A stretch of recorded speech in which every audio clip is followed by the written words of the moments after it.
naa daf may fàtte mais sama grand la bu yàgg am na fu ñu daan daje quoi. déjà. da daan seet si sama benn copain bu jox xat xol. géejowaay. voilà dañ daan bëkkante foofu. bon xam naa ko bu yàgg quoi waa jamono boobu def ay tedd waaw bu ngi doon ñu koy tegal son bu nooy mu naan dijee xaat koor teggil son bi dafa nooy. bi nga xam li ma koy wax quoi. voilà léegi man bon comme bugguma ñëw tey bon ban am na nu may waxee quoi cheikh bi fekkee bu may si xam naa man am na style boo xam ne moom laay demee mais comme que fii dañ ma ganale gandu yeeyu bëy. non non gande non teew gande c'est toi. voilà gars yi nii xam nañ fan lañ may fekk bu ñu bëggee clasher dañoo xam nañ fan lañ may fekk. dama gis mu wax lu intéressant moo tax ma dugg léegi dama bëgg wax ni sa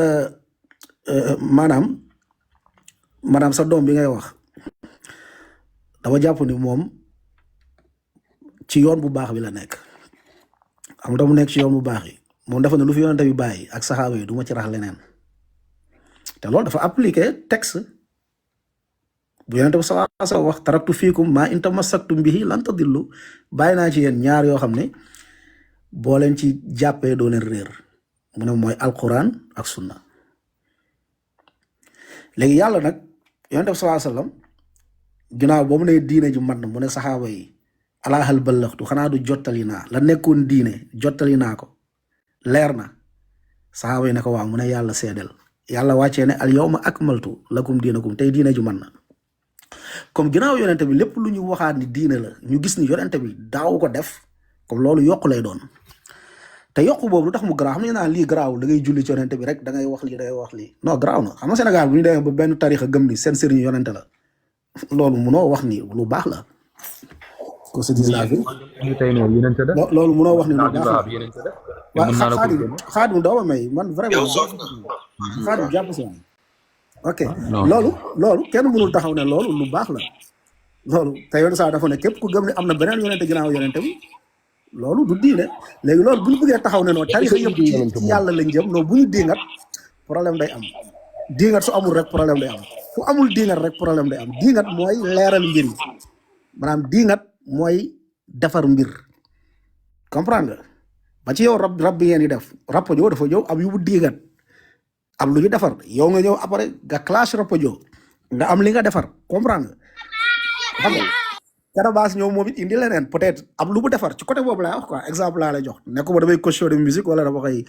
daganal mais pour nga gën a comprendre léegi nag diine lépp loo gis rek lu amul diingat rek baaxul lu amul diingat baaxul yow da yoon saa mu ne man ra'a minkum munkaran falyughayyirhu bi yadihi yàlla dafa ŋàññi ay kuréel dafa ŋàññi ay yoon bon parce que su may wax damay sóoraale borom panel bi moo tax yéen ni bugguma ko di utiliser fekkee sama panel la mun naa ko waxee na ma neexee yàlla voilà yàlla dafa def macha allah voilà yàlla dafa def man xam-xam li laa bëgg Ibadou man Fata xam nga man xam-xam lay déglu xam-xam rek léegi Ibadou ñu mën a jox parole bi ñeneen voilà ok yàlla dafa ne wa anna hada sirati mustaqiman lii mooy sama yoon bu jubbi alquran ak sunna topp leen ko mu ne wala tattabi subul bu leen topp subul mooy lan yoon yi bu leen topp yoon yi lii aaya la verset la fatafarraqa bikum an sabil boo leen toppee yoon rek da ngeen am loo leen ci yokk ngeen lu fi yonente bi bàyyi woon ngeen yokk ci leneen teg ci moo tax Sénégal da ngay gis ñu ne la wird bi yonente bi am na ku faatu ba am 11 siècle yonente bi ñëw fee ñu ko jox ko benn wird loolu nag naka lañ ko mën a expliquer loolu ne ko benn per wird bi moo gën nga jàng alquran 6000 fois am na benn tarixa boo xam ne seen base foofu la basé wu waaw beneen tarixa ñëw ci biir tarixa ne la ñëw am nañ droit ba ñuy julli ba ñu wor bu ñu dee dugg àjjana loolu luy base am loolu te pourtant dañ leen accepté biir Sénégal dañ leen accepté ba dit sax buy tagg boppam danaan man ñooñu laa daa ngay double la gars man góor yàlla la man bàyyi dàngam laa mooy man ñu dul julli laa du ñu wor waaw loolu bàq la biir Sénégal mais loolu naka la ñu mën a dugalee ci diine loolu ñu ne bu ko kenn diingat loolu problème la waaw Sénégal ngay dégg diw mooy yàlla diw mooy borom na am mu am diw mooy borom na taw mu taw bu nee tawal day taw bu nee amal day am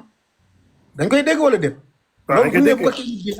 loolu bu ñu ko bien sûr dañ koy dégg bien sûr. y a un problème